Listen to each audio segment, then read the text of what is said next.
Très bien, donc je vais vous proposer, donc les élèves section scientifique, je vous propose un sujet qui porte sur le module d'apprentissage numéro 5. Vous pouvez bien sûr donc poser vos questions, donc réagir, s'interroger sur les différentes donc questions auxquelles vous voulez avoir bien sûr des réponses. Je travaille ou bien je vais vous proposer l'exercice qui me semble poser le plus de problèmes pour les élèves, c'est l'exercice de la production ou bien de l'expression écrite. D'accord? Donc, je vous propose aujourd'hui un sujet. Ce sujet portera sur le module d'apprentissage numéro 5. Et bien sûr, si vous avez des questions, si vous voulez donc suivre ou bien vous avez des questions, bien sûr, n'hésitez pas. Donc, on attend que vous soyez donc nombreux pour pouvoir se joindre à nous. Vous avez le lien, vous pouvez donc prendre le lien et suivre la séance en direct. D'accord? Voilà, très bien. Je vous écris tout de suite le sujet que je vais vous proposer maintenant. Donc, je vous propose le sujet suivant. Sujet. Et le sujet portera, j'ai bien dit, sur le module d'apprentissage numéro 5, l'homme et la science. On a choisi pour vous un sujet qui porte sur le module d'apprentissage numéro 5 pour préparer votre épreuve de bac blanc parce que certainement, les élèves sont tous donc maintenant approximativement, on travaille tous le même module et les devoirs, que ce soit les devoirs de contrôle, donc numéro 3, ou bien le devoir de synthèse également numéro 3, c'est-à-dire le devoir qui sera donc proposé pour le bac blanc. Donc, certainement, il portera sur ce module d'apprentissage. C'est pour cette raison que je vous propose aujourd'hui donc le sujet suivant. Donc, je vous écris d'abord le sujet, puis je vais vous montrer comment on peut travailler un sujet d'essai et un sujet d'essai qui porte sur ce module donc d'apprentissage. Je vous écris donc le sujet suivant dans son livre, Bonheur et civilisation. Vous pouvez écrire en même temps le sujet, en même temps que moi, bien sûr, le sujet, ou bien suivre, puis donc le prendre. Et civilisation. Je souligne le titre du livre. Charles Richer, donc l'écrivain Charles Richer, qui est essentiellement un physiologiste, un physiologiste. Je vous écris le sujet. Français affirme. Et on va vous proposer une citation dans ce sujet. Bien, qu'est-ce qu'il dit donc à propos du progrès scientifique? Eh bien, il dit la science, et au bonheur humain, et au bonheur humain. Et au bonheur humain, virgule, une condition nécessaire, virgule, mais non suffisante. Mais non suffisante. Voilà ce que Charles Richer écrit à propos de la science et du progrès scientifique. On vous pose maintenant la question suivante. Êtes-vous de cet avis? Êtes-vous de cet avis? Pourquoi? Si vous êtes de cet avis, favorable ou bien défavorable, dites pourquoi. On vous demande également, selon vous, la science, à elle seule, virgule, est-elle capable,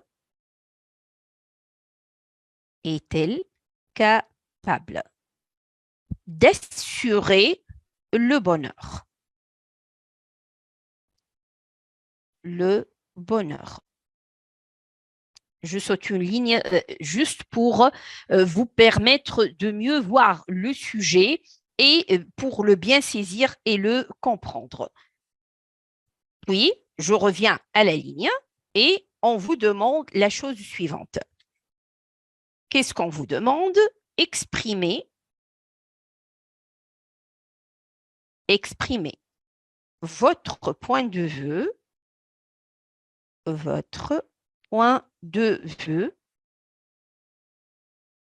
en l'appuyant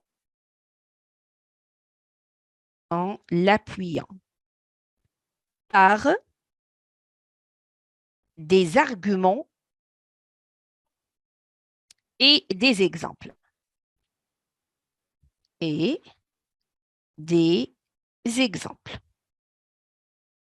Très bien. Voilà donc le sujet proposé. Quelle est maintenant l'étape ou bien la première étape que l'élève est appelé à faire quand on lui propose un sujet d'essai? Je m'adresse donc à vous directement et franchement. Quand on vous propose un sujet d'essai, quel est le premier, si vous voulez, ou bien, pour ne pas dire problème, quelle est la première difficulté que les élèves rencontrent? Bien sûr, vous pouvez lever la main si vous voulez et vous pouvez réagir. Quelle est la première difficulté que l'élève rencontre? D'abord, l'épreuve de français pour les scientifiques. Donc, c'est une épreuve qui est proposée suite à une autre épreuve scientifique. C'est-à-dire, l'élève, par exemple, de 8 à 10, il a une épreuve scientifique, que ce soit, donc, je crois, mathématiques pour les uns, sciences pour d'autres, et ainsi de suite. Donc, généralement, l'élève, donc, il va être un peu, donc, je vais dire, donc, il n'est pas vraiment tout à fait prêt pour passer l'épreuve. Mais, bien sûr, il a certainement préparé d'avance. Mais quoi qu'on prépare d'avance, toujours on rencontre ce genre de difficultés. On a l'étude de texte qui comprend la partie compréhension et la partie langue, puis vous avez la partie, donc, essai. Et l'essai est noté sur 10 points. Donc, c'est la moitié de la note de l'épreuve. Donc, l'épreuve, elle est notée sur 20, 10 points pour l'étude de texte et 10 points pour l'essai. Comment je fais pour avoir le maximum de points? Bien sûr, j'ai commencé avec le sujet d'essai, mais si vous continuez à travailler avec nous, on va essayer de vous aider pour vous donner le maximum d'astuces afin qu'on vous aide à, comment dirais-je, à sauver le maximum ce que vous pouvez faire. C'est-à-dire, l'élève qui travaille sur 10, il peut avoir 12. L'élève qui travaille sur 8, on va l'aider afin qu'il obtienne 10, 12, 11, 13, 14, pourquoi pas plus. Donc, juste, on vous donne les astuces nécessaires. On va essayer de vous tendre une perche et vous aider autant que possible pour comprendre comment vous allez travailler un sujet d'essai. Bien, la première chose, bien lire le sujet. Ça, c'est certain. Donc, je vais vous montrer comment tu peux bien lire un sujet d'essai. Pour bien lire un sujet d'essai, certainement, vous savez tous cela et on vous le répète en classe, mais les élèves ont du mal à le comprendre. Moi, je ne vous conseille pas de mettre beaucoup de temps pour travailler sur le brouillon, mais quand même, sur la feuille, tu peux faire énormément de choses qui t'aident à démarrer et à commencer le développement de ton sujet.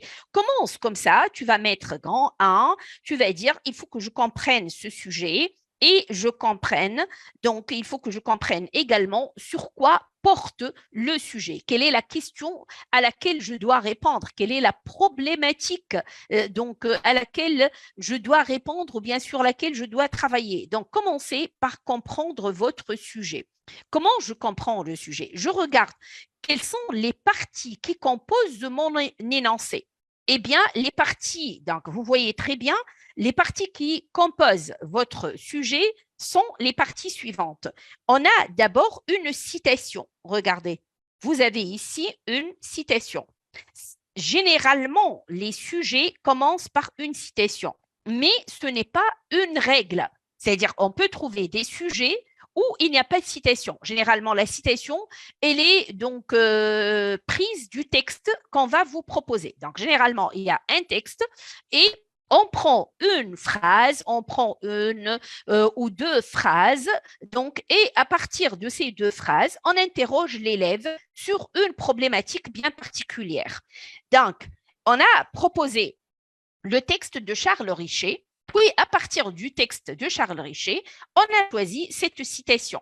Donc, je remarque, je dis, regarde bien ton sujet. Eh bien, tu as une citation, puis tu as des questions ici qui expliquent ton sujet. Donc, le sujet, quand on vous l'a proposé, on n'a pas écrit uniquement la citation, puis on vous a dit, qu'en pensez-vous, partagez-vous ce point de vue? Eh bien, non. Avec la citation, on a essayé d'expliquer. Qu'est-ce qu'on a essayé d'expliquer? Regardez, on vous a dit d'abord, êtes-vous de cet avis et pourquoi? Donc, regardez, je vais dire, mais on m'a demandé mon avis. Les élèves, d'une manière générale, ils écrivent en employant la première personne du singulier, je, alors qu'il ne faut jamais employer la première personne du singulier. D'ailleurs, il ne faut jamais employer ni je, ni tu, ni vous. Rarement, on peut, à la fin du travail ou bien parfois à la rigueur, je vais vous montrer comment tu peux introduire le je. Mais le tu ou bien le vous, à qui tu t'adresses? Nous, quand on vous demande votre avis, c'est pas ton avis à toi, c'est pas ton avis personnel, mais tu vas adopter un point de vue. C'est-à-dire tu vas parler en exprimant le point de vue des autres, un point de vue que toi-même tu vas adopter. C'est pour cette raison qu'il faut employer le nous ou bien on emploie l'indéfini en. Donc, ça ne veut pas dire que tu vas dire je pense, je crois, je suis favorable, je suis défavorable, je partage ce point de vue, je ne partage pas ce point de vue. Non, ça c'est faux. Donc, d'abord, ça c'est la première remarque. Je vais essayer de mettre les remarques sur donc ma droite. Regardez, je vais vous mettre, notez bien NB, c'est-à-dire notez bien le texte quand on vous demande votre avis, quand on demande à l'élève, quand on demande, et je vais vous mettre les questions suivantes. On demande, êtes-vous de cet avis? Êtes-vous de cet avis? Ou bien, on vous dit également, qu'en pensez-vous? Qu'en pensez-vous? Qu'en pensez-vous? On vous dit également, selon vous, 3 points de suspension. Eh bien, cela ne veut en aucun cas exprimer un point de vue personnel, mais il s'agit tout simplement, il s'agit d'adopter un point de vue. Il s'agit d'adopter, je répète, il s'agit d'adopter, c'est-à-dire tu vas parler au nom des autres, d'adopter un point de vue. Pour cette raison, je ne commence jamais par dire personnellement je pense, personnellement je vois, personnellement je crois. Eh bien, ça, tu peux le mettre, mais à la fin d'un sujet, dans une autre partie, mais jamais quand tu développes ton sujet. Bien, ça, c'est la première remarque. Donc, j'ai dit, on m'a demandé, donc mon avis, j'ai répondu non, ce n'est pas mon point de vue personnel, mais il s'agit d'adopter un point de vue. Ça, c'est clair. Bien, deuxièmement, donc ça, c'est le premier point. On m'a demandé également, non seulement le point de vue, mais on m'a posé la question suivante. Pourquoi?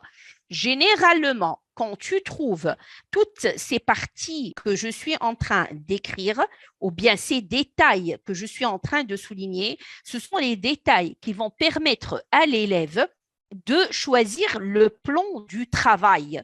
Quel type de plan je dois choisir?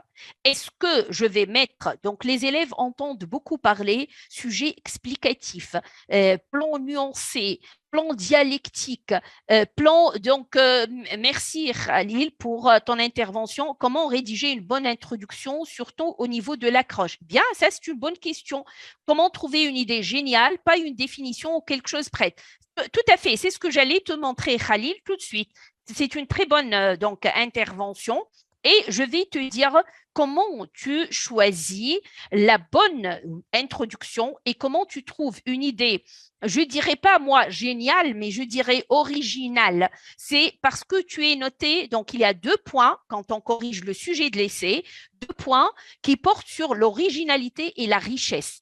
Je vais te dire comment. D'abord, avant que je réponde à ta question, j'aimerais bien, et je vais te donner le développement de l'introduction de ce sujet, Khalil. Quand je te pose la question pourquoi ici, c'est généralement pour faire quoi? Généralement, c'est pour expliquer. Donc, pourquoi, c'est-à-dire expliquer. Pourquoi, c'est-à-dire avancer les raisons qui justifient ton point de vue. Avancer les raisons. Et quand on dit avancer les raisons, c'est-à-dire avancer les arguments qui vont donc justifier ton point de vue, qui justifient le point de vue. Bien, maintenant, qui justifie le point de vue. J'aimerais bien que vous posiez les questions. Ça me facilite le travail dans la mesure où, bien, oui, je vais te répondre également, qui justifie le point de vue. Bien, s'agit-il d'un point de vue catégorique? Votre ami donc écrit catégorique. Qu'est-ce qu'on entend par catégorique, Mounet? Qu'est-ce que tu entends par catégorique? Quand vous dites il s'agit de développer un point de vue catégorique, ou bien quand vous dites il s'agit de développer un point de vue nuancé, il s'agit de développer un point de vue, donc il s'agit de, surtout le premier module d'apprentissage, on nous apprend à rédiger le sujet explicatif. Et le sujet explicatif, généralement, tu trouves la question pourquoi ou bien la question comment. Je reviendrai à ça aussi. Bien, moi, je vais juste te dire, regardez, ça, c'est la citation. Mais à part la citation, on a beaucoup de détails. Êtes-vous de cet avis? Pourquoi? Puis regardez, il y a un autre détail. La science, on vous a expliqué ici le sujet. La science à elle seule est-elle capable d'assurer le bonheur? Donc, le sujet, on a essayé de l'expliquer ici. On a essayé de mieux vous expliquer la citation. La citation dit « La science est au bonheur humain une condition nécessaire ». C'est-à-dire, pour vivre heureux, la science est nécessaire. Non, c'est pas grave, mais je vais te montrer. La science, elle est nécessaire, mais elle n'est pas suffisante.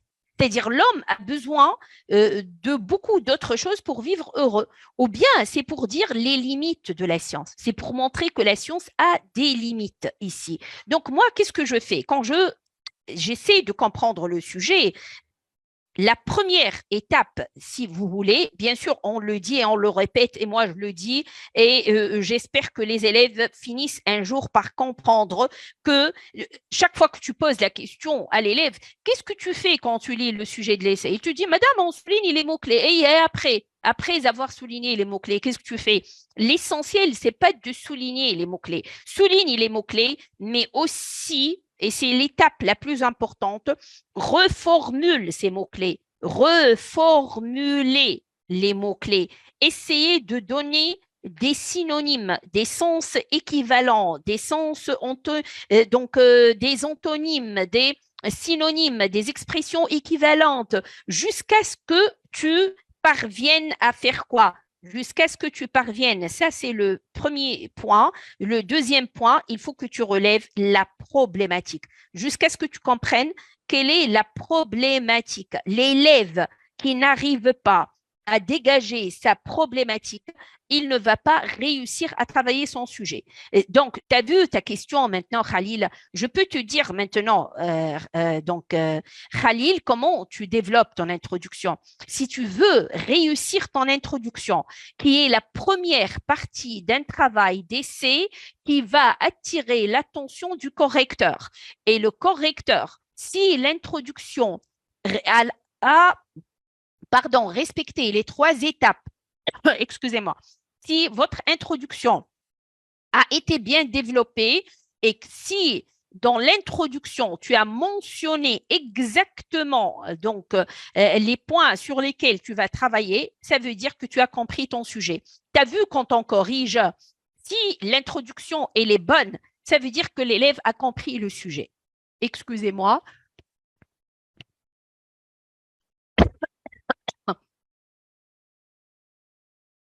Je reprends donc doucement. Je répète, c'est la première partie qui donne la première impression. Donc, si tu réussis ton introduction, tu réussis le reste de ton travail. Tu vas me dire maintenant, madame, comment je vais réussir mon introduction? Si tu dégages ta problématique, si tu comprends sur quoi porte le sujet particulièrement et non pas d'une manière générale. Que font les élèves? Chaque fois qu'ils ont un sujet qui porte sur le progrès scientifique, ils ont déjà préparé une introduction générale. Un sujet qui porte sur la guerre, pardon, guerre épée. Ils ont une phrase ou deux générales. Ça ne marche pas. Ça ne permet pas de bien contextualiser le sujet. Il faut que tu contextualises ton sujet selon la problématique sur laquelle tu es interrogé. Autrement dit, si je regarde ici les mots-clés que je vais souligner, quels sont, donc bien sûr, ici, quels sont vos mots-clés? Vous avez le mot la science. Vous avez également quoi? Bonheur humain. Bonheur humain. Et quel est l'autre mot-clé? Allez-y, essayez de réagir, s'il vous plaît, et d'écrire. Donc, c'est mieux que je développe moi-même. Dites-moi les mots-clés pour que je puisse vous aider. Quels sont les mots-clés ici qui sont, à ton avis, donc, les mots qu'il faut souligner afin qu'on dégage la problématique? Dites-moi, on a souligné la science, on a souligné bonheur humain. Qu'est-ce qu'il faut souligner également ou bien quel est l'autre mot-clé qu'il faut relever?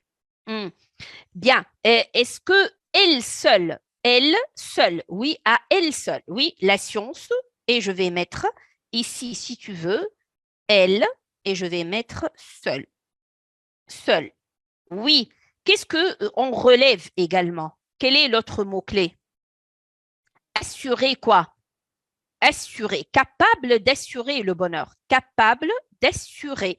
Donc, bonheur humain et assurer ce bonheur. Assurer. Mais lui, qu'est-ce qu'il a dit dans la citation? Il a dit, elle n'est pas suffisante. Ici, par quoi on a remplacé non suffisante?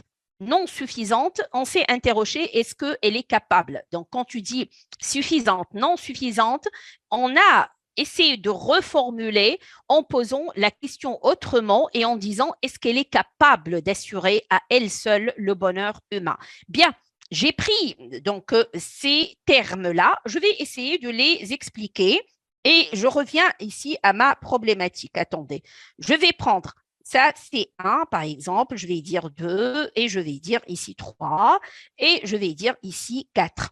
Je commence par le premier mot, comme ça, au bruant, et ne pensez pas que ça va vous prendre beaucoup de temps au début. Essayez de mettre les grands titres sur le bruant, puis commence à rédiger. Mais non pas, donc généralement, que font les élèves? Ils pensent, ils réfléchissent, ou ils rédigent, ou ils essayent de bien rédiger en même temps. C'est-à-dire 3 exercices, si vous voulez, ou bien 3 tâches que les élèves essayent de faire en même temps. Mais c'est normal qu'ils ratent l'épreuve. Et c'est normal qu'ils n'arrivent pas à avoir une bonne note. Par contre, si tu essaies de mettre les grands titres au bruant, si tu essaies de mettre les arguments, quoique, donc, parfois, on peut les mettre sans qu'ils soient organisés, mais ce n'est pas grave. Regarde, tu prends, par exemple, tu dis, qu'est-ce que j'entends par le mot science, moi? Je vais mettre 1. Qu'est-ce qu'on entend ici par le mot science? Science, on entend par science, on entend progrès. On veut dire progrès. On veut dire essor. On veut dire développement. Développement. on veut dire amélioration. Amélioration. J'essaie de trouver des mots de sens équivalents et j'essaie de les expliquer. Quand on dit science également, je me dis dans la tête, qu'est-ce qu'on entend par la science? Est-ce qu'on entend un seul domaine? Est-ce qu'on parle de la médecine? Est-ce qu'on parle de la technologie? Est-ce qu'on parle du numérique? Est-ce qu'on parle de l'intelligence artificielle? De quoi on parle exactement? Eh bien, quand on vous dit la science, c'est que tu peux évoquer tout cela, c'est-à-dire tu peux prendre différents domaines et à partir des différents domaines, tu peux donc choisir différents ou bien trouver différents exemples. Donc ici, je vais mettre donc, toujours en cherchant des idées, je me dis dans ma tête, eh bien, cela veut dire quoi quand je dis la science? Est-ce que cela veut dire que je dois évoquer, par exemple, la médecine? Je mettrai aussi ce que moi je suis en train de faire, faites-le, c'est-à-dire essayez de mettre 2, 3 couleurs pour organiser vos idées. Par exemple, j'ai mis la science, j'ai mis la couleur bleue. Je vais dire de quelle science on parle. Je vais mettre les domaines avec une autre couleur. Je dis peut-être qu'on peut parler du domaine de la médecine. On peut également parler du numérique, le numérique. On peut parler de l'intelligence artificielle. Intelligence artificielle. Artificielle. On peut également parler de quel domaine? On peut également parler de tout ce qui est technique et les différentes machines, etc. Je fais comme ça. Bien, voilà ce qu'on entend par la science. Je passe directement. Je me dis, ah, j'ai Sir Khalil, Mounet, je ne sais pas. Ali, dites-moi, qu'est-ce que tu passes à quoi? Tu passes, est-ce que ces domaines-là, qui sont donc les suivants, la médecine ou bien le domaine du numérique et de la technologie, le domaine de l'intelligence artificielle, le domaine de la technique, est-ce qu'ils ont favorisé le bonheur humain? Je viens ici, je mets ont-ils favorisé, favorisé le bonheur humain? Puis je souligne le deuxième mot-clé afin que je trouve ma problématique, le bonheur humain. Bien, je me dis, mais qu'est-ce qu'on entend par le bonheur humain? Qu'est-ce qui peut réaliser ou bien qu'est-ce qui peut faire le bonheur de l'être humain? Comment puis-je dire je suis un homme heureux? Heureux, c'est-à-dire quand je peux dire heureux? Moi, je vais vous donner quelques synonymes. Le bonheur, c'est l'épanouissement. C'est l'épanouissement. L'épanouissement sur le plan individuel, bien évidemment, individuel, mais également sur un plan collectif. Collectif. Bien, moi, j'ai donné ce premier sens équivalent. Et vous, qu'est-ce que vous entendez par le bonheur? Si je vous dis, tu es un homme heureux, comment tu peux être un homme heureux? Dites-moi. Comment je peux dire, moi, je suis un homme heureux? Oui, je suis satisfait. Bien, tu viens de me dire, madame, la satisfaction. La satisfaction. Bien, je mets, donc d'accord, je vais dire, j'ai trouvé le mot satisfaction. Tout ce lexique que je suis en train d'écrire, c'est la liberté des tâches avilissantes. C'est la liberté ou bien la libération. C'est le fait de se libérer plutôt, Khalil. C'est le fait de se libérer de toutes les tâches avilissantes. Juste, je vous explique, quand on parle de Richer, Richer, on a dit ici, c'est un physiologiste. Qu'est-ce qu'un physiologiste? Le physiologiste, attendez, je vais vous souligner et puis je vais mieux vous expliquer. Donc, la physiologie, c'est une science. En quoi consiste cette science? C'est une science qui étudie les fonctions et les propriétés des organes, les organes et les tissus des êtres vivants et les fonctions. Donc, elle s'intéresse à toutes les fonctions et à toutes les fonctions, pardon, et les propriétés des organes de l'être humain.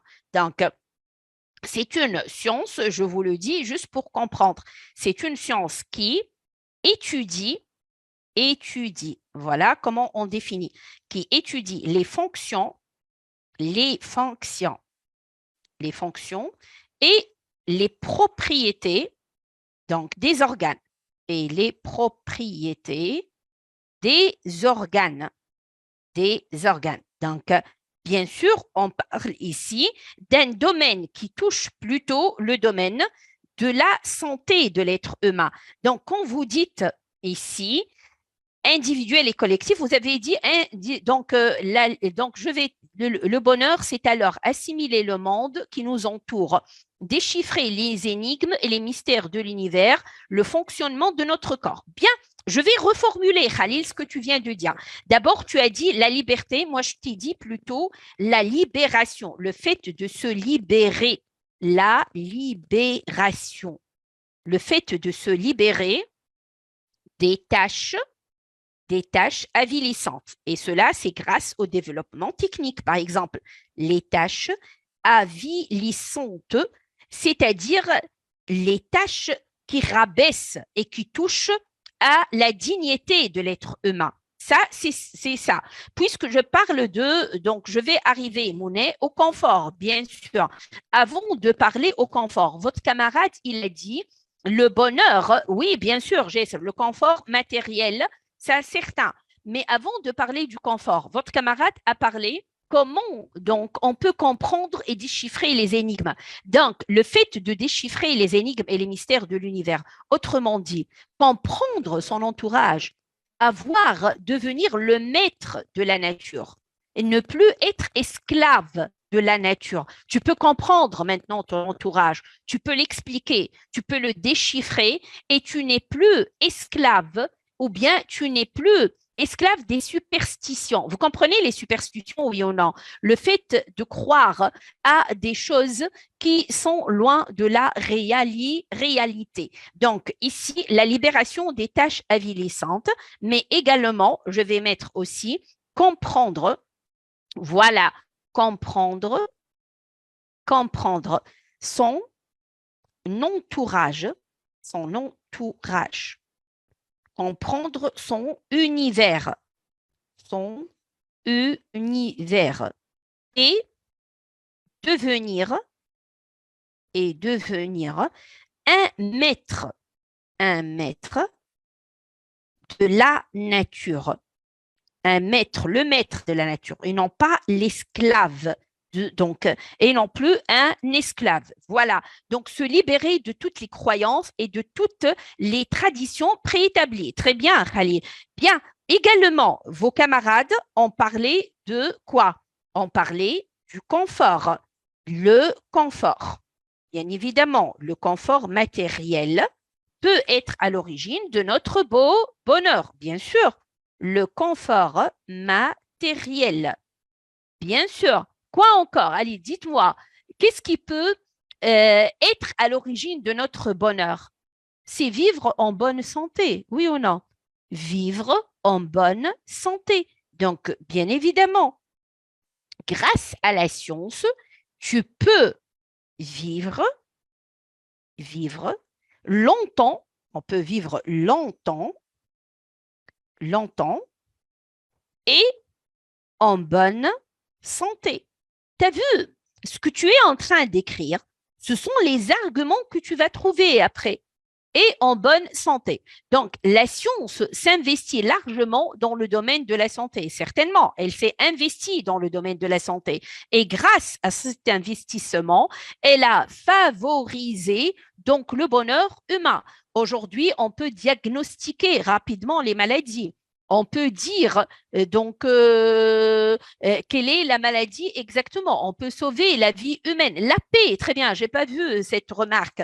Quand on est donc heureux, ça veut dire on vit en paix, bien évidemment. La paix aussi peut être à l'origine de notre bonheur. Voyez-vous donc, bien sûr, la découverte des vaccins, les traitements, les différentes machines qui peuvent diagnostiquer rapidement les maladies. Il y a beaucoup de choses qui peuvent être à l'origine de notre bonheur. Donc, je vais mettre 3 points de suspension. Je dis, tiens, tu as compris le sujet. Donc, la science, elle a favorisé tout cela. Elle est à l'origine du bonheur de l'être humain.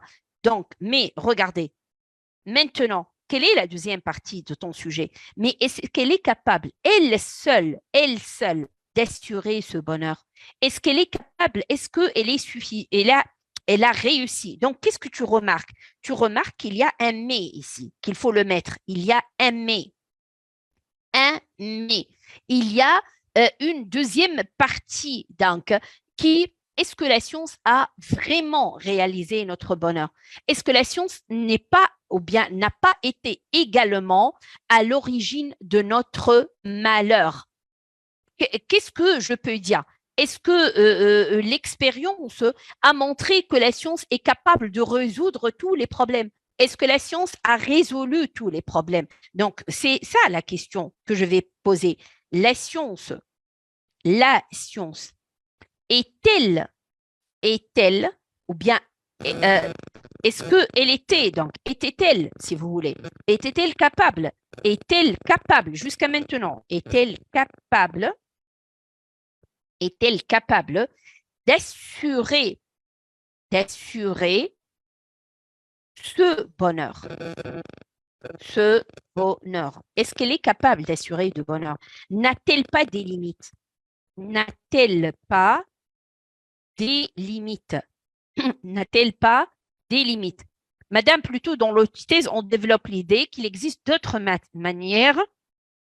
Il existe, attends, je lis ce que tu écris, qu'il existe d'autres moyens qui assurent le bonheur de l'homme et non pas dire les méfaits de la science. Alors, regarde, la deuxième partie ne consiste pas, tout à fait, elle ne consiste pas à énumérer les méfaits de la science. Tout à fait.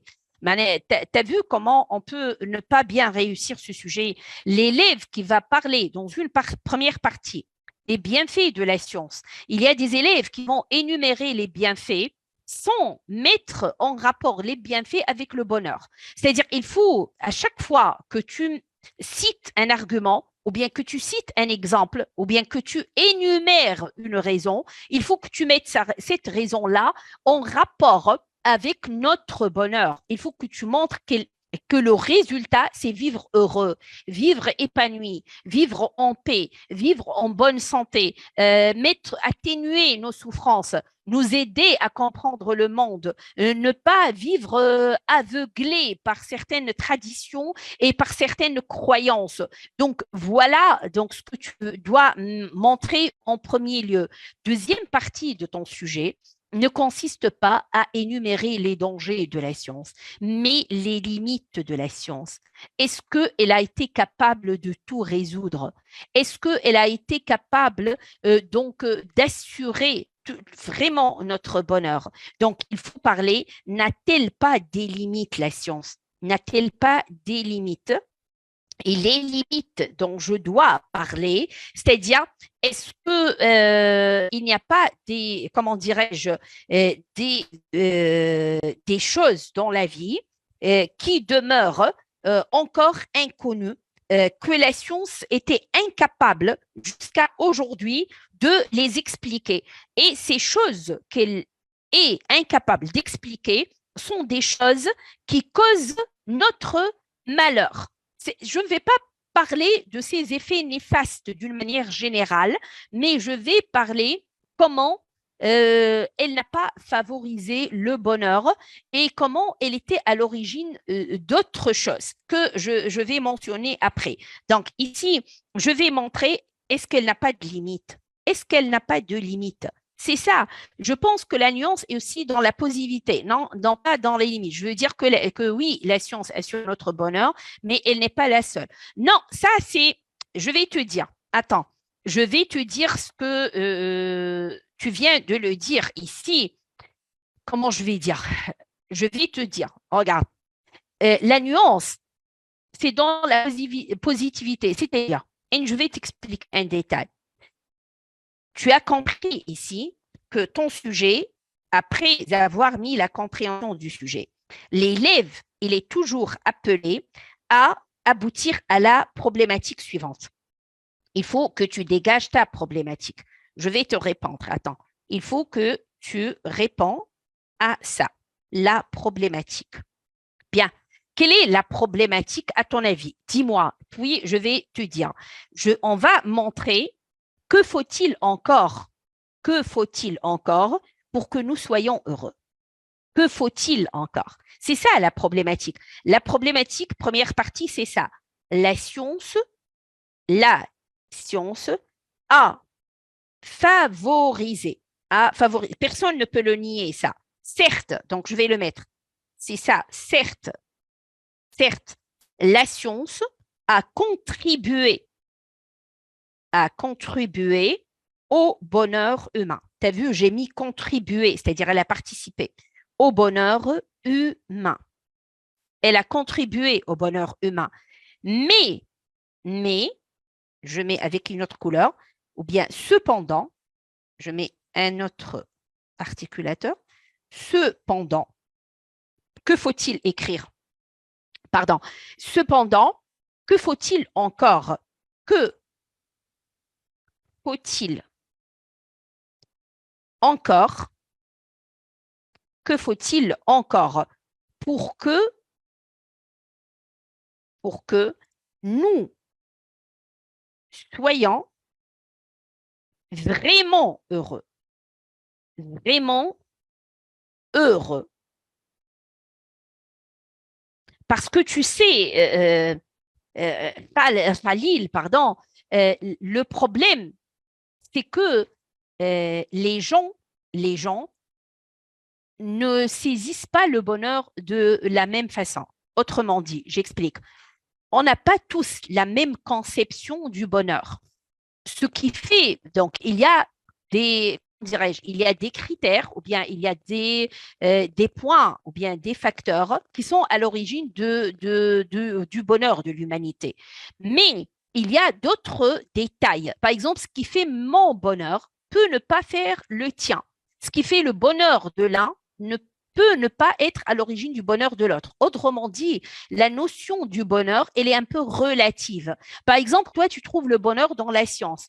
Les détracteurs de la science, ceux qui sont contre la science, ceux qui s'opposent au progrès scientifique, vous savez très bien qu'il y a beaucoup de philosophes, qu'il y a beaucoup d'hommes de lettres, qu'il y a beaucoup de penseurs qui sont contre la science et contre le progrès scientifique. Et ils pensent que la science n'a pas du tout réalisé notre bonheur. Au contraire, elle a intensifié, elle a accentué nos peines et nos malheurs. Il y a d'autres qui pensent que l'art, la créativité, donc le talent, le don, et les passions, c'est ça qui peut faire notre bonheur. Il y a d'autres qui disent le bonheur, c'est quand je vis dans un monde où il n'y a pas d'injustice, dans un monde où il y a l'égalité, dans un monde où il n'y a pas de racisme, dans un monde où on accorde de l'importance à l'être humain en tant qu'être humain. Donc, dans un monde où on ne harcèle pas les hommes, dans un monde où chacun jouit vraiment de tous ses droits. Est-ce que l'humanité, grâce à la science aujourd'hui, donc les êtres humains jouissent de tous leurs droits? Est-ce que les êtres humains aujourd'hui, grâce à la science, ils sont vraiment heureux? Est-ce qu'ils ont acquis tous leurs droits? Est-ce que la science donc a mis fin à la guerre? Est-ce que la science a mis fin au racisme? Est-ce que la science a mis fin à l'injustice sociale? Donc, le numérique, si vous avez lu le texte qui a été proposé l'année dernière pour la section, donc tous les élèves de la section scientifique à part la section technique. Donc, le texte parle de cela. Il parle comment la pandémie en 2020, donc le numérique, au lieu de unifier les gens, au lieu de réaliser l'égalité entre les gens, il a donc, comment dirais-je, il a intensifié l'écart. Il était à l'origine des inégalités sociales. Il y a des gens qui détiennent le pouvoir du numérique et il y a d'autres donc qui ont été ruinés parce qu'ils ne jouissent pas, ou bien parce qu'ils ne sont pas développés. C'est-à-dire, il y a des gens qui ont pu donc sauver leurs emplois grâce au télétravail, grâce au travail, donc vous savez, le travail à distance. Il a sauvé beaucoup de pays. Par contre, d'autres personnes, ils ont perdu leur emploi parce que donc ils n'ont pas la capacité ou bien sur le plan technologique, ils n'étaient pas des pays développés. Donc, le numérique n'a pas vraiment réalisé l'égalité sociale. Il a accentué les différends. Vous savez, donc, voilà beaucoup de détails qu'on peut les mettre après. Donc, voilà votre problématique. La science a contribué au bonheur humain. Cependant, que faut-il encore pour que nous soyons vraiment heureux? Autrement dit, je vous pose la question, moi, quand je prends le mot insuffisante, la science est insuffisante, écrit Richer. Qu'est-ce que c'est dire insuffisante? Insuffisante, c'est-à-dire incapable, incapable encore, hein, incapable encore de résoudre tous les problèmes. Vous avez parlé des énigmes tout à l'heure. Elle n'a pas donc été capable de répondre ou bien de trouver des solutions à tous les énigmes, de résoudre tous les problèmes de l'humanité. Les problèmes de l'humanité. Aussi, incapable encore de résoudre tous les problèmes de l'humanité, Autre chose, quand je vois le mot seul ici, tout à l'heure, seul, ici, on veut dire quoi? Que il y a d'autres moyens, il y a d'autres domaines, si vous voulez, non pas moyens, il y a d'autres domaines qui favorisent notre bonheur. Tu as parlé de l'art, c'est pas faux, qui favorise notre bonheur ou bien le bonheur humain, notre bonheur. Voilà donc de quoi il a fallu parler. Mais je passe rapidement pour au moins je vous montre le développement de l'introduction et d'une partie donc du sujet. À votre avis, n'importe quel sujet, autrement dit, la question peut être posée donc, dans l'énoncé de manière différente. Le sujet doit toujours comprendre combien de parties, à votre avis? Combien de parties doit comprendre un sujet? Si je parle ici du plan, toujours, il faut qu'il y ait deux parties, s'il vous plaît. Oubliez, moi, pour les élèves, tu as vu, il y a des élèves qui mettent beaucoup de temps à dire, est-ce qu'il faut mettre un sujet? Non, il faut que le sujet comprenne. À part l'introduction et la conclusion, il faut toujours, s'il vous plaît, deux parties, c'est l'idéal. Deux. À part l'introduction et la conclusion, il y a toujours deux parties. Toutefois, ces deux parties dépendent de comment tu vas développer ton sujet. Regardez, moi, je dis aux élèves, regardez, il y a toujours, généralement, on a deux parties. Généralement, hein, généralement, deux parties. Deux parties. Bien. Maintenant, je vais vous dire rapidement, avant que je commence ce sujet, si votre sujet est, on vous demande d'expliquer. C'est un sujet explicatif. Et le sujet explicatif, c'est un sujet qui a un aspect argumentatif. Ça ne veut pas dire tu expliques, mais tu recours à des arguments. Bien, si le sujet, il est explicatif, c'est-à-dire on vous donne une idée, puis on vous demande uniquement pourquoi. On vous dit, par exemple, le passé est à l'origine, le passé, ou bien le passé est une tranche de notre vie inoubliable. Point. Pourquoi? On vous a pas dit, on vous a pas posé la question donc autrement. On vous a dit, le passé est une tranche de notre vie inoubliable. Point. Pourquoi? Tu vas expliquer pourquoi, mais sur différents plans, mais toujours deux parties. C'est-à-dire, première partie, tu vas mettre ta thèse, le point de vue que tu vas expliquer, l'idée que tu vas expliquer. Donc, ici, par exemple, explicatif, tu as la thèse, partie 1, première partie, tu vas mettre ta thèse. Première partie, tu mets la thèse Puis, deuxième partie, tu vas avancer les arguments. Tu avancer les arguments sur différents plans pour convaincre, avancer les arguments sur différents plans. C'est-à-dire, tu vas montrer sur un argument, sur un plan psychologique, sur un plan donc social, sur un plan, je dis n'importe quoi, sur un plan économique. Donc, avancer les arguments sur différents plans pour justifier cette thèse, sur différents plans. J'explique. Sur différents plans. Je t'explique. Si tu as un sujet et tu as compris que tu es appelé à faire un sujet explicatif. Généralement, là aussi, le sujet est explicatif. On le dit à l'élève. Soit on pose la question pourquoi, c'est-à-dire on propose un sujet, puis on met un point, puis on dit à l'élève montrer comment, ou bien on lui dit pourquoi. Puis, dans la partie où généralement on vous dit, donc par exemple ici, je vous montre, attends, pour être plus clair. Par exemple, au lieu de vous dire ici, exprimez votre point de vue en l'appuyant par des arguments et des exemples, on va vous dire expliquer ce point de vue par le recours à des arguments et des exemples. On va vous dire expliquer. On va vous dire expliquer ce point de vue. Généralement, voilà comment on fait un texte explicatif. On va vous donner ici, regardez, par exemple, je donne cette citation. Mais au lieu de dire « êtes-vous de cet avis », je dis directement « pourquoi ». Je dis « la science est au bonheur humain une condition nécessaire mais non suffisante ». Je mets un point, je reviens à la ligne, je ne dis pas « êtes-vous de cet avis », j'écris « pourquoi ». Pourquoi?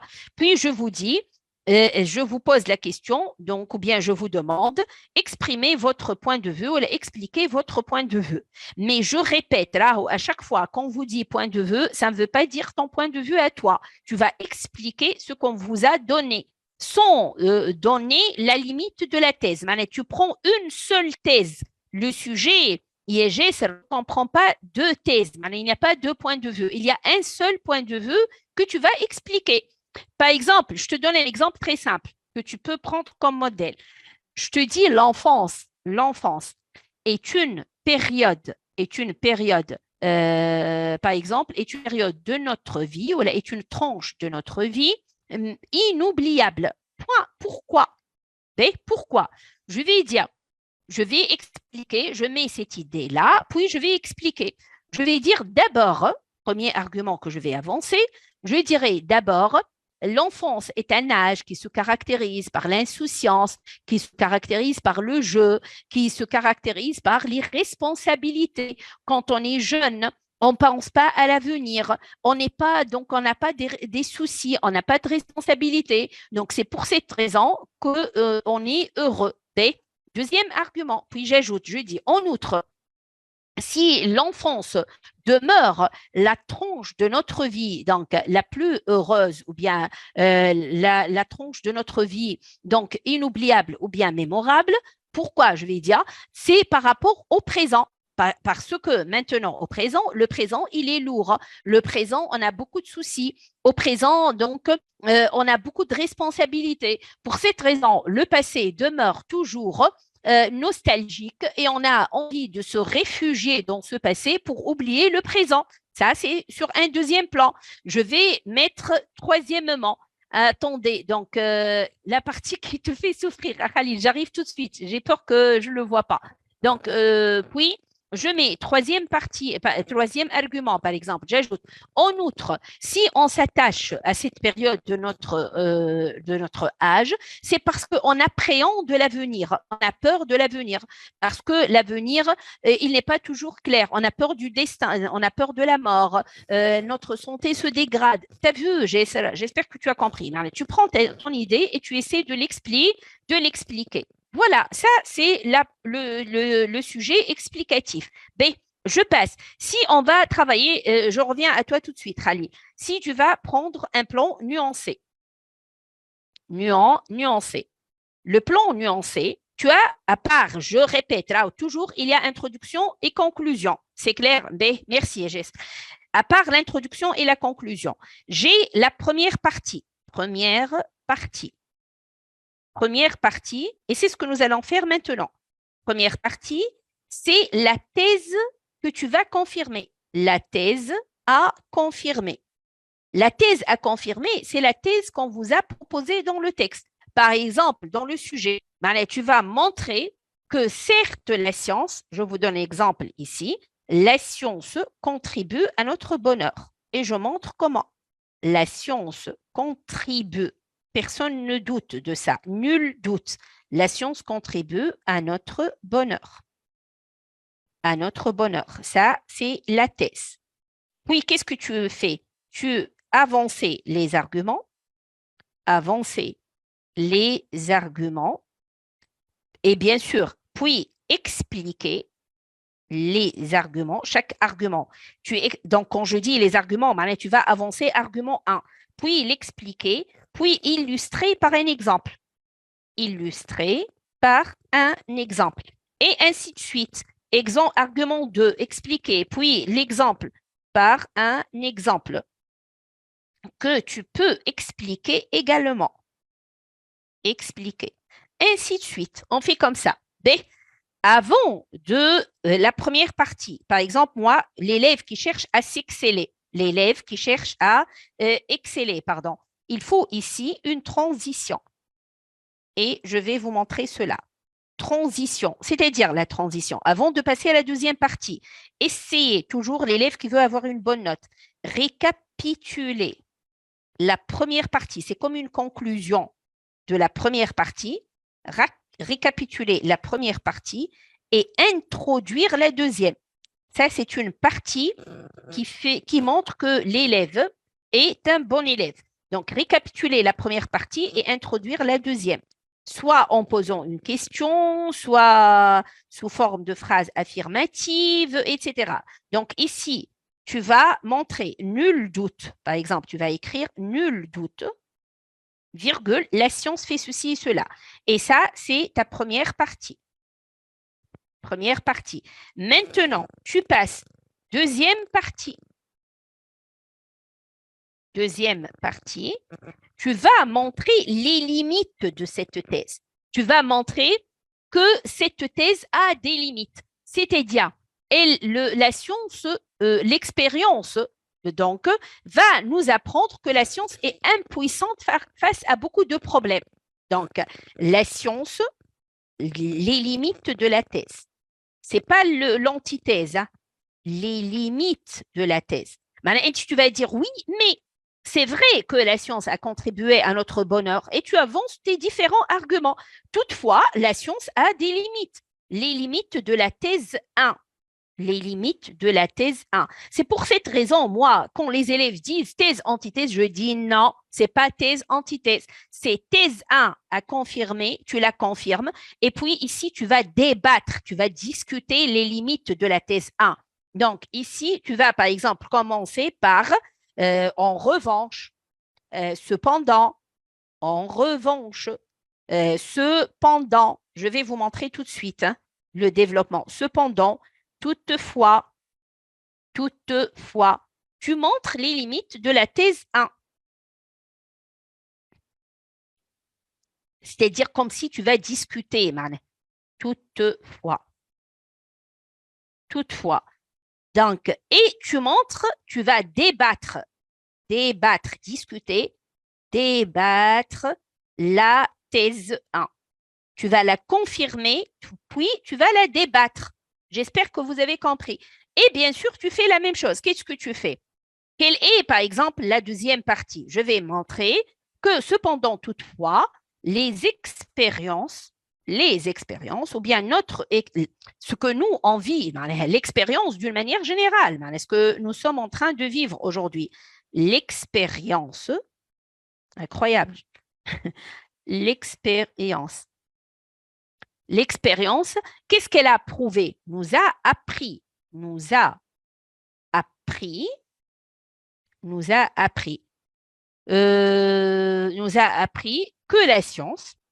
que la science, dans différents domaines, que la science demeure impuissante demeure impuissante face donc à des problèmes, face à différents problèmes, face à divers problèmes. Et on va les expliquer. Puis tu vas dire à la fin, pour cette raison, elle n'est pas la seule qui peut être à l'origine de notre beau bonheur. Voilà comment je vais travailler un plan nuancé. Ça, c'est votre partie 1 et ça, c'est votre deuxième partie. Bien, je lis l'introduction de votre camarade comme le ton donc passe rapidement et je vais vous montrer comment vous développez l'introduction, une partie qui semble donc poser problème pour beaucoup d'élèves. Dis-moi, qu'est-ce que tu as écrit? Il a dit la partie qui me fait sourire. Atteindre les rives du bonheur, ce sentiment tant convoité, est un rêve qui nous habite. Et au lieu de dire sommeiller, tu peux dire donc sombre ou bien au fond de chacun de nous. Et là, je répète. Choisir des mots donc qui atteindre les rives du bonheur. Ce sentiment tant convoité est un rêve qui nous habite. Les autres, écoutez, c'est l'introduction de Khalil, hein, et sommeil au fond de chacun de nous. À cet égard, plusieurs estiment que seule la science nous assure ce bonheur et nous facilite notre quête de l'épanouissement. Point. Alors, dans quelle mesure peut-on adhérer à cette opinion? N'existe-t-il pas d'autres moyens, d'autres voies qui favorisent notre bonheur? Oui, c'est pas mal. Franchement, moi, je ne vais pas mettre la même, mais elle n'est pas du tout mal, cette introduction. Elle est bonne. Juste essaie, regarde, ne joue pas beaucoup sur les images métaphoriques au début. Tu as vu, au début, quand tu vas introduire ton sujet, Khalil, ne cherche pas avec des mots qui, comment dirais-je, qui résonnent ou des mots. Va doucement. Essaie d'expliciter d'une manière plus. Par exemple, regarde, moi je vais te proposer la mienne. Je vais vous proposer ma propre introduction. Toutefois, je répète, la tienne, elle est bonne. Hein? Elle est bonne. Juste évite les métaphores ou les images, surtout dans l'introduction, surtout dans la première partie. Par exemple, atteindre les rives du bonheur. Bon, c'est pas mal, mais donc tu peux dire que le bonheur était toujours la quête. Donc, la quête la plus, comment? La quête la plus importante de l'être humain. Ou bien l'homme a toujours été en quête du bonheur et il cherche à atteindre ses rives, un sentiment tant convoité et un rêve qui nous habite. Tout simplement. Voilà. C'est à cet égard que plusieurs estiment que seule la science nous assure ce bonheur. Et donc, qui a dit ça? Donc, moi, je vais te montrer autre chose. Si tu veux réussir ton introduction, ce que tu as fait est bien. Tu sais pourquoi? Parce que tu es en rapport avec le sujet. Toujours, quand on introduit une introduction, on reste en rapport avec la problématique posée par par celui qui a proposé l'examen, c'est-à-dire proposé par l'épreuve. Ne parle pas de la science d'une manière générale, ne parle pas d'une manière donc très loin du sujet. Essaie toujours de rester en rapport avec ton sujet. Je te montre la mienne, moi, maintenant. Par exemple, je peux te proposer l'introduction suivante. On peut dire, voilà ce que j'en peux dire. On peut dire les progrès. Les progrès. Les progrès fulgurants. Fulgurants. Qu'est-ce que ça veut dire fulgurant? Les progrès fulgurants de la science. De la science. Oui, si tu veux. Ici, quand je dis aussi, moi, je vais dire pardon, je vais dire un progrès fulgurant, ou bien je vais dire un progrès, on ne peut pas dire ici éclatant, mais on peut dire un progrès extraordinaire, les progrès qui sont en train de nous toucher, les progrès brillants, si tu veux, c'est mieux. Donc, les progrès fulgurants de la science, virgule. Les prouesses ou bien les exploits prodigieux, oui, je préfère. Les prouesses Les prouesses veut dire les exploits, ce qui montre que la science a réalisé de vrais exploits. Les prouesses qu'elle a réalisées. Donc, je montre au début les gloires, les victoires qu'elle a réalisées. Et je mets réalisé, E accent aigu, ES, parce que j'ai dit, regardez, les prouesses qu'elle a réalisées. Donc, ça s'accorde avec les prouesses. Suscite.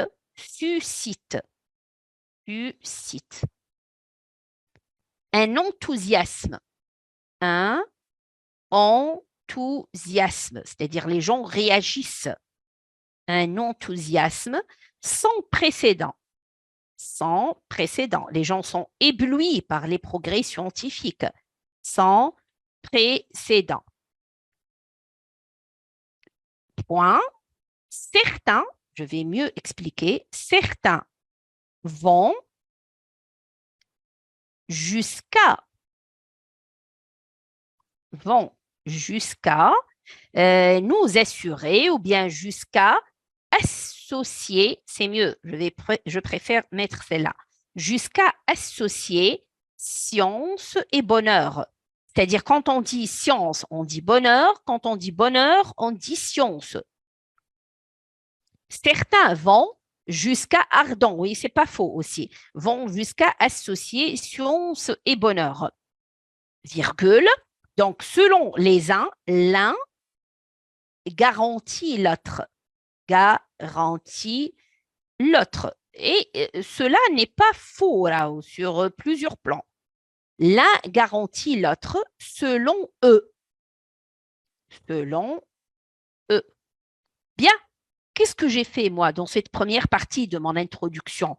Regardez, j'ai montré que la science a réalisé des progrès, que la science a fait preuve de beaucoup de prouesses et que ces prouesses, que ces progrès ont suscité un enthousiasme sans précédent chez les gens. Donc, on est tous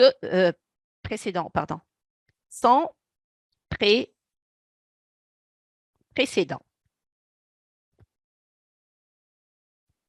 Sans précédent. Certains, donc, vont jusqu'à associer sens et bonheur, et l'un selon eux, donc l'un garantit l'autre selon eux. Bien, jusque-là, c'est la première partie de mon introduction, qui consiste à faire quoi? Ça, c'est la première partie de l'introduction. Première partie, qui consiste à introduire. Voilà, introduire ou bien amener le sujet. Voilà comment on appelle cette partie. Bien, maintenant, après avoir amené le sujet, qu'est-ce qu'il faut faire?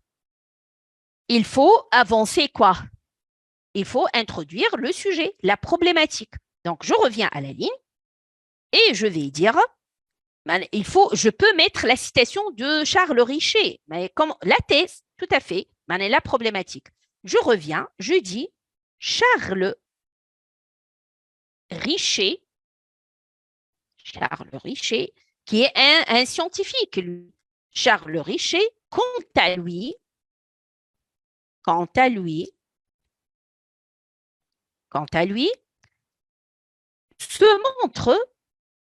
se montre, avant d'introduire le sujet, se montre plutôt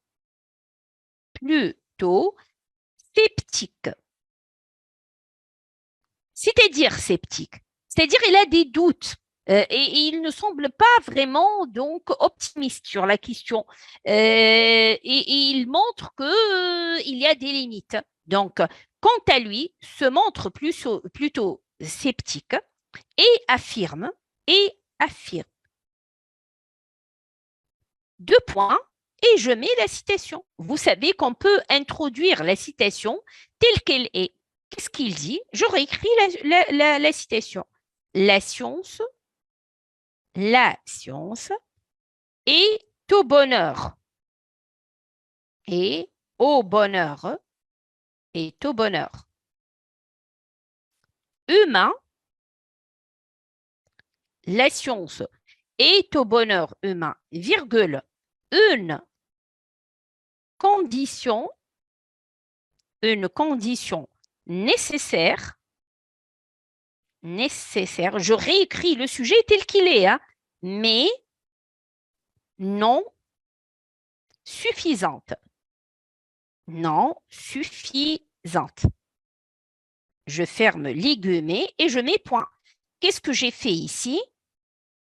J'ai introduit le sujet. Donc, ici, introduire, amener le sujet. Ici, ça, c'est ici, c'est la problématique. C'est votre problématique que tu peux donc expliciter davantage. Tu peux mieux l'expliquer. Je dis une telle affirmation. Une telle affirmation.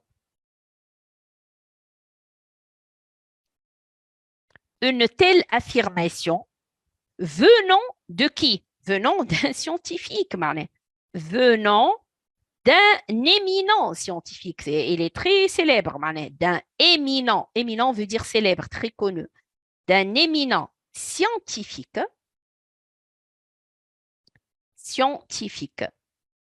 Nous laisse confus, nous laisse perplexes. Donc, si un scientifique affirme de tels propos, que dire du reste des gens? Perplexe. Nous laisse perplexe. Perplexe, c'est-à-dire confus. On ne comprend pas. Qu'est-ce qu'on veut dire par cela? C'est pas possible. Si c'est lui qui dit cela, alors les autres, comment ils pensent de la science? Nous laisse perplexe. Maintenant, ici, annonce le plan. Annonce ton plan. Annonce le plan sous forme, si vous voulez, de questions. Ou bien, tu peux mettre sous forme de phrase affirmative. Hein. Donc, je reviens ici, je dis, la science à elle seule, virgule, est-elle, et je vais inverser, hein, est-elle incapable d'assurer notre bonheur? Est-ce qu'elle seule, elle est incapable d'assurer notre bonheur? Notre bonheur, point d'interrogation, je pose une autre question. Que faut-il encore pour que nous soyons heureux? Voilà comment je peux développer une bonne introduction. Donc, je vous relis cette introduction si vous voulez. Et je ne sais pas si vous êtes en train de me suivre attentivement. Bonne introduction. Merci, vous êtes là. Merci beaucoup. Merci à vous. Donc, je explique doucement. Regardez, je reprends, Khalil. Donc, tu restes avec nous, Khalil. On va proposer d'autres séances la prochaine fois. On va proposer des séances sur les différents modules. Donc, soyez donc nombreux pour bien profiter de ce que nous allons vous donner. Donc, si vous pouvez, bien sûr, donc, je ne sais pas, donc, ce sont des séances qui vont être proposées. Donc, AEV, tu peux me le... Hein? Tu peux, écris, personne ne te voit. Je reprends. Les progrès fulgurants de la science. Tu vas les séances, je suis encore... Ah, d'accord. D'accord, Khalil. Ah, toi, tu es malin. Les progrès fulgurants de la science. Donc, j'ai bien, donc, mais mon prof exige de voir le plan de bac. Alors, j'ai bien profité gratuitement. Donc, tu peux toujours être présent, c'est pas grave. Donc, les progrès fulgurants de la science, les prouesses qu'elle a réalisées, suscitent un enthousiasme sans précédent. Certains vont jusqu'à associer science et bonheur, l'un garantit l'autre selon eux. Charles Richer, quant à lui, se montre plutôt sceptique et affirme, donc tu as vu quand j'écris parfois, je saute surtout avec le stylo, donc je rectifie et affirme. Deux points. La science est au bonheur humain une condition nécessaire mais non suffisante. Une telle affirmation venant d'un éminent scientifique nous laisse perplexes. La science à elle seule est-elle incapable d'assurer notre bonheur? Que faut-il encore pour que nous soyons heureux? Voilà comment je peux introduire donc l'introduction. Je vais quand même donc vous proposer autre chose. Allez. Oui, je vais vous proposer une partie du développement. Développement. Tu passes à la partie développement maintenant et vous prenez les autres. Là, vous pouvez poser des questions, s'il vous plaît. N'hésitez pas. Profitez de la séance. Ça va donc vous aider certainement. Bien. Toujours la première partie, toujours, je répète, toujours. Tout à l'heure, Mounet, elle m'a parlé du plan catégorique. Quand il s'agit d'un plan catégorique, Mounet, donc je peux t'écrire la remarque ici. Attends. Quand il s'agit d'un plan catégorique, avant que je continue cette partie-là, si vous voulez faire un plan, non pas si vous voulez, mais si le sujet exige un plan catégorique. Bien, le plan catégorique également contient deux parties, toujours à la fois, deux parties. Mais je vais te dire comment tu travailles. Deux parties. Moi, qu'est-ce que j'ai dit? Pourquoi j'ai écrit en parallèle? Parce que quand le plan il est nuancé, tu commences toujours par confirmer la thèse qu'on vous a proposée. C'est-à-dire, tu confirmes la thèse. Tu commences par les expressions suivantes. Tu vas dire certes. Tu vas dire nul doute. Tu vas dire il n'y a aucun doute. Il n'y a aucun doute. Je commence par ce genre d'expression. Je peux dire personne ne peut nier. Personne ne peut nier. On peut dire également il est indéniable que.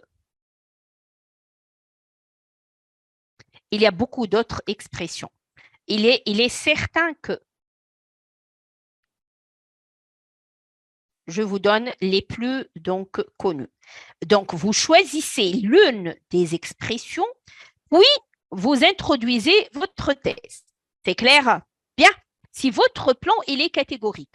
Qu'est-ce qu'un plan catégorique? Le plan catégorique, c'est-à-dire l'élève, ou bien il va donc défendre la thèse, ou bien il va la rejeter. Donc, ou bien on va défendre la thèse du sujet, ou bien on va la défendre et bien sûr la confirmer. Défendre et confirmer la thèse. Ou bien l'élève, il va donc dénoncer, s'attaquer à cette idée-là, refuter la thèse qui a été proposée dans le sujet. Donc, tu as vu, ou bien tu vas confirmer, ou bien tu vas refuter. C'est-à-dire, ou bien tu vas avoir un point de vue favorable, ou bien un point de vue défavorable. Ou bien ton point de vue, il est favorable, point de vue favorable, c'est-à-dire il y a certains sujets, tu as l'impression que tu peux dire oui, ou bien tu peux dire non. Un point de vue défavorable. On peut dire non, c'est-à-dire, selon moi, je ne partage pas ce point de vue. D'accord. Si tu veux, donc, si l'élève, il va choisir un point de vue favorable, c'est-à-dire, toi, tu vas confirmer la thèse. C'est-à-dire, le point de vue qui a été proposé, tu vas le confirmer. Si tu vas le confirmer, commence par le contraire. C'est-à-dire, la première partie. Et c'est une partie qui va comprendre thèse 1.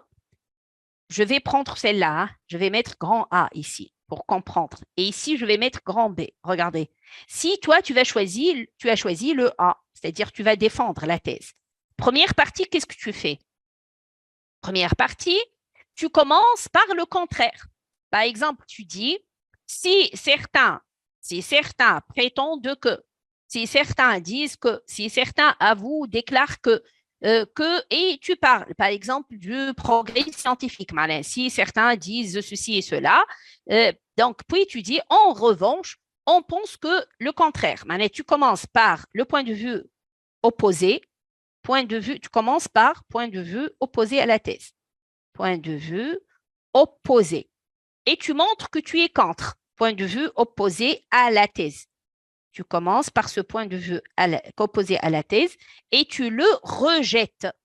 Et tu le rejettes. Tu montres que tu n'acceptes pas. Tu le rejettes. Soit tu emploies des verbes comme il prétend que, exemple, tu vas dire, certains, je ne sais pas, à titre d'exemple, tu dis, je continue ici, attends, tu vas dire, certains prétendent, tu as vu le verbe prétendre, déjà, il montre que tu n'es pas d'accord. Prétendent que. Et qu'est-ce que tu fais? Tu ajoutes plus la thèse, l'idée que tu vas rejeter, la thèse, puis tu avances un seul, j'insiste, un seul argument que tu expliques, bien sûr, explication, plus explication de cet argument, explication, puis vous ajoutez un seul exemple que vous expliquez, plus explication. D'accord? Tu passes maintenant à la deuxième partie. C'est un sujet où les parties ne sont pas équilibrées. Partie, donc 2, maintenant, ça c'est ta première partie. Deuxième partie, le point de vue que tu vas défendre. Point de vue défendu. Donc, point de vue à défendre. Point de vue à défendre. Le point de vue à défendre, bien sûr, tu vas dire en revanche, par contre, par exemple, en revanche, plus la thèse que tu vas défendre, la thèse à défendre, puis tu ajoutes au moins 3, pas au moins, maximum 3 arguments, donc entre 2 et 3 arguments, plus explication, bien sûr, plus 3 exemples qui illustrent chaque argument, donc chaque argument illustré, plus explication. Voilà qu'est-ce qu'un sujet catégorique. Le sujet catégorique, si tu es, par exemple, tu vas défendre. Tu commences par rejeter, puis tu défends. À chaque fois, tu fais la même chose. Hassilou, tu rejettes l'idée dont tu es contre, et puis tu défends dans la deuxième partie. Soit tu es favorable, soit tu es défavorable. Le point de vue que tu vas défendre, tu le mets en deuxième lieu. Et le point de vue que tu vas rejeter, tu le mets d'abord en premier lieu, tu ajoutes un seul argument et un seul exemple pour montrer la faiblesse de cette thèse. Et puis, tu prends la deuxième que tu vas défendre et tu mets plus d'arguments et plus d'exemples pour la défendre.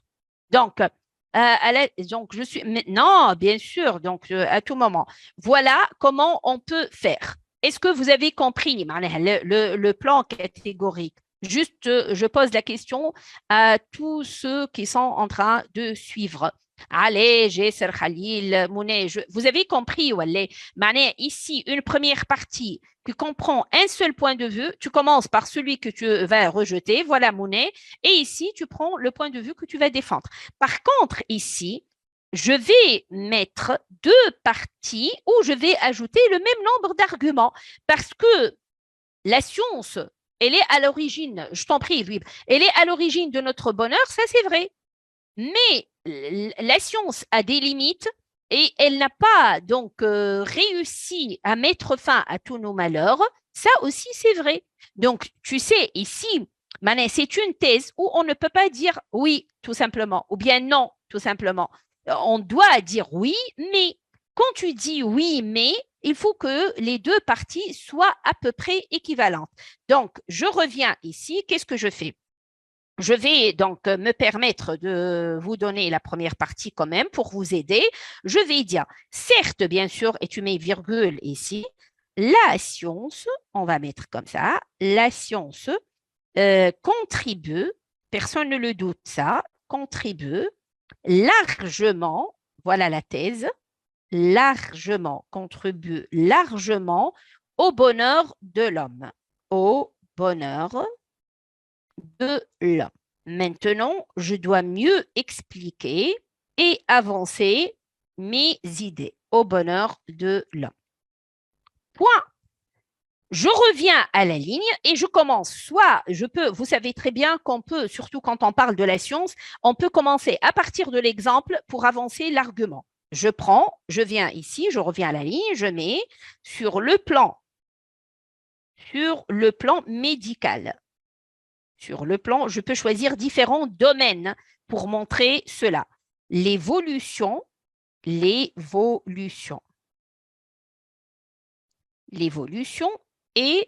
stupéfiante.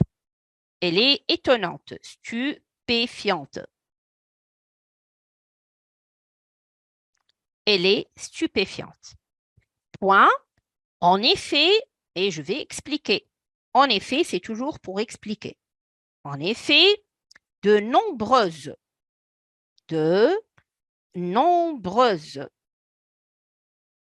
maladies,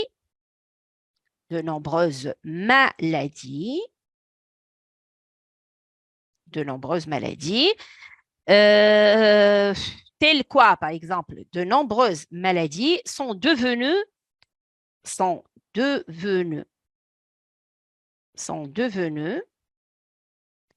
très rares, ou encore éradiquées, c'est-à-dire elles n'existent plus, par exemple, complètement éradiquées. Bien, tu veux mieux donner un exemple donc de nos jours avant de parler on reste ici. Par exemple, je peux ajouter. Je mets un mot de liaison. D'ailleurs, je prends un exemple plus précis. Le cancer. Une maladie dangereuse qui menace la vie de milliers de personnes. Point. Je vous donne ça, c'est une information que je la confirme. On prévoit que grâce aux multiples recherches sera en 2030 une maladie maîtrisée, une maladie chronique, comme le diabète chronique. Et par conséquent, maîtrisée, c'est-à-dire on peut la maîtriser, juste on prend un traitement et par conséquent, maîtriser. Donc, regardez comment la science est en train de réaliser des exploits. Tu as vu, ça, c'est un exemple qu'on le confirme donc depuis des années selon des recherches scientifiques. Donc, regardez qu'est-ce que j'ai dit. J'ai dit sur le plan médical, l'évolution est stupéfiante. En effet, de nombreuses maladies sont devenues très rares ou encore éradiquées. D'ailleurs, donc on ajoute un connecteur pour mieux expliquer. Le cancer, une maladie dangereuse qui menace la vie de milliers de personnes. On prévoit que grâce aux multiples recherches, sera en 2030 une maladie chronique et par conséquent maîtrisée. Donc, on peut ajouter de même, regardez, je reste sur un même plan, hein. De même, comment la science réalise notre bonheur, hein. De même, les techniques, les techniques, les techniques. Je ne sais pas si les élèves qui sont en train de me suivre sont plutôt de quelle section? Sciences expérimentales, mathématiques, donc économie-gestion, informatique, technique, parce que généralement, donc les élèves qui font sciences expérimentales peuvent comprendre donc qu'est-ce que les techniques nouvelles de procréation. Qu'est-ce que ça veut dire les techniques de procréation? Les techniques de procréation. De toute façon, je vais l'expliquer, hein. Donc, les techniques nouvelles de procréation, économie, marhaba bik, donc des techniques nouvelles de procréation. Qu'est-ce que ça veut dire? Donc, Jessr, marhaba bik, Jessr. Donc, certainement, donc, on se connaît pas, Jessr. Donc, les techniques nouvelles de procréation permettent quoi, par exemple? Qu'est-ce qu'elles permettent, les nouvelles techniques de procréation? Qu'est-ce que ça veut dire, les techniques de procréation artificielle? Quand une maman est stérile, c'est-à-dire elle ne peut pas avoir de bébé. Donc, les nouvelles techniques de procréation artificielle, quand on ne peut pas avoir un bébé, d'accord? Et que le couple est stérile, on peut recourir à la technique de la procréation, c'est-à-dire la fivette, par exemple. Voilà, par exemple, Khalil, c'est une technique de procréation. Donc, cette technique de procréation artificielle n'a-t-elle pas apporté beaucoup d'espoir et de bonheur au couple stérile? Bien sûr que non. Donc, bien sûr que oui, pardon. De même, les techniques nouvelles de procréation artificielle ont redonné quoi? L'espoir au couple stérile, au couple stérile. Point, j'explique, ou bien je mets 2 points. Ceux-ci peuvent, eux aussi, peuvent eux aussi connaître la joie, connaître la joie, et connaître la joie de quoi? De procréer, c'est-à-dire d'avoir des bébés, de procréer et d'avoir des enfants. Donc voilà, j'ai choisi un seul domaine, par exemple, et d'avoir des enfants, pour montrer que la science a contribué à notre bonheur. On peut ajouter, je ne sais pas, je peux vous… Donc tout à l'heure, votre camarade a parlé d'une chose très importante. Quand il a parlé comment la science nous a permis de se débarrasser des tâches basses et serviles. C'est vrai. Donc c'est pour cette raison que je vais ajouter cela, surtout pour les élèves, puisqu'il y a la section sciences techniques. Donc, toujours, on vous parle du machinisme. Donc, d'autre part, le progrès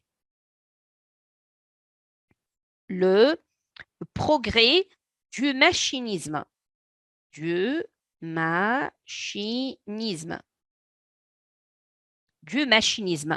A débarrassé. Donc, l'homme a réussi à se débarrasser, à débarrasser l'homme des tâches ou bien des activités ou bien des tâches, c'est-à-dire les métiers, des tâches basses. C'est la machine qui remplace beaucoup de tâches aujourd'hui. Des tâches basses et serviles. Donc, la machine ou bien le progrès du machinisme, il lui donne aussi quoi? Il lui donne aujourd'hui, j'essaie toujours de faire en rapport avec l'idée, c'est-à-dire comment ça contribue au confort, comment ça contribue au bonheur. Je reste en rapport avec la même idée. Tu as vu, mais à chaque fois, il faut rappeler cette idée-là. Il faut dire, par exemple, il lui donne quand tu es débarrassé de toutes ces tâches, certainement, tu vas travailler d'une manière beaucoup plus confortable, mais également, ça te donne quoi? Il lui donne aussi la possibilité de quoi? De s'instruire, Ça te permet d'aller apprendre, d'aller te former et de consacrer plus de temps à quoi? Et de consacrer plus de temps au divertissement, au loisir, plus de temps au loisir et au divertissement. Et par conséquent, tu es plus heureux également. Tu es plus épanoui. Tu es plus donc heureux, tout simplement. Et plus de temps au loisir. Bien, je peux aussi vous donner autre chose, c'est-à-dire, j'ajoute, enfin, j'ai dit, je vais juste montrer la première partie. Hein. Donc, enfin, qu'est-ce qu'on peut dire? Grâce à la science, qu'est-ce qu'elle a fait? Enfin, la science a rationalisé, c'est-à-dire, elle nous a donc rendu des gens qui réfléchissent. Elle a rationalisé. Elle a rationalisé notre monde. Notre monde. Et l'a rendu, intelligible. Intelligible. Elle nous a, et l'idée que j'ai déjà dit tout à l'heure, elle nous a débarrassé. Débarrassé. Encore une fois, j'insiste sur cette idée-là. Elle nous a débarrassé de nos angoisses. On n'a plus peur aujourd'hui. Avant, avant, les gens avaient peur. Ils avaient peur même des phénomènes naturels parce qu'ils ne comprennent pas les phénomènes de la nature. Ils ne comprennent pas pourquoi il y a des inondations. Ils ne comprennent pas pourquoi il y a des crues. Ils ne comprennent pas pourquoi il y a des tempêtes. Ils ne comprennent pas comment ils vont réagir quand il y a un séisme, quand il y a un tremblement de terre, quand il y a les catastrophes naturelles ont toujours menacé la vie de l'être humain. Donc, l'homme, quand il a appris ou bien quand il a compris les différents phénomènes naturels, et il n'est plus angoissé, il vit en paix. Donc, ça, c'est un détail aussi que nous devrions mentionner. Donc, elle nous a débarrassé de quoi? Elle nous a débarrassé de nos craintes, de nos peurs, la science, de nos craintes, virgule, et de nos fausses croyances, de nos superstitions. Superstitions. Les fausses donc, croyances et de nos angoisses. Vous savez, avant, en Égypte, on jette des offrandes. Qu'est-ce qu'une offrande? C'est-à-dire, on choisit une jeune fille très belle et une jeune fille vierge et chaque année, on la jette dans le quoi? Dans le Nil. Parce que le Nil, le fleuve du Nil, le Nahr, était considéré comme un quoi, Nil? Le Nil était considéré comme un homme, comme un mâle. Et comme le Nil, donc chaque année, fait des creux. Qu'est-ce que ça veut dire, les creux? C'est-à-dire le niveau de l'eau, le niveau, donc comment on dit, l'élévation du niveau dans un cours d'eau. C'est-à-dire le niveau de l'eau dépasse le niveau du fleuve et par conséquent, il y a des inondations et les gens meurent. Donc, selon eux, le Nil est très en colère, ce qui est une superstition. Et pour calmer la colère du Nil, on choisit une jeune fille chaque année et on la jette vivante pour calmer sa colère. Donc, regardez à quel point on était ignorant donc, et de nos angoisses. Et de nos angoisses. Bien, donc ainsi, par exemple, nous ne croyons plus aux fétiches. Nous n'avons plus peur de la foudre. Donc, ainsi, je termine. Ainsi, nous n'avons plus peur. Nous n'avons plus peur aujourd'hui. Nous n'avons plus peur de quoi? De la foudre, du séisme, de la foudre, du séisme.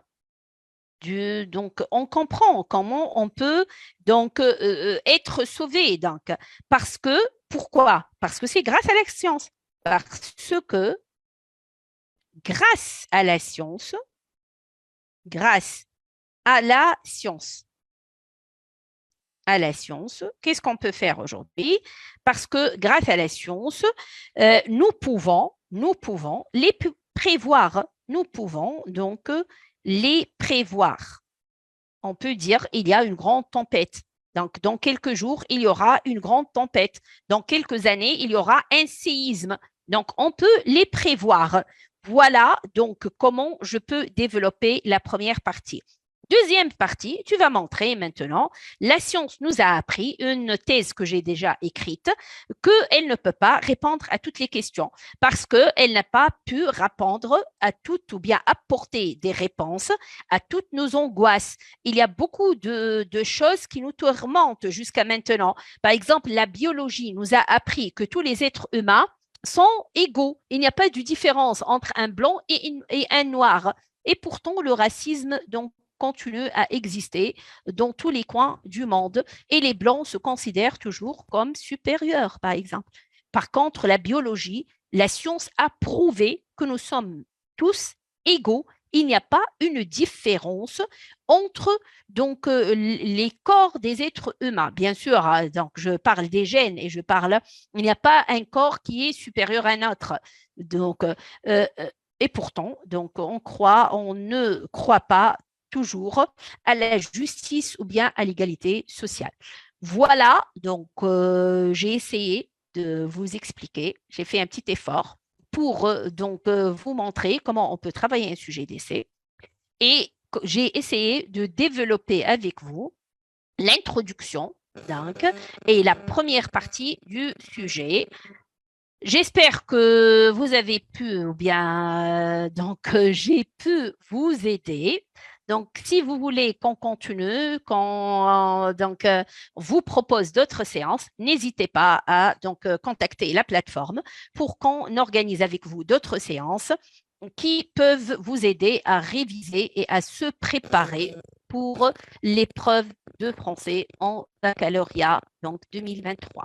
Merci pour votre présence, merci pour tout l'intérêt que vous avez accordé à cette séance et à d'autres séances. Merci beaucoup. Je ne sais pas si vous avez des questions, bien sûr. Donc, merci. Donc, merci, Jessel. Merci à vous tous et toutes et bonne continuation. Bonne continuation et à d'autres séances. Merci, Monet. Merci à vous tous et à très, très bientôt. Donc, si vous voulez qu'on vous aide, et belle réussite à vous tous et toutes. Bon courage. Au revoir.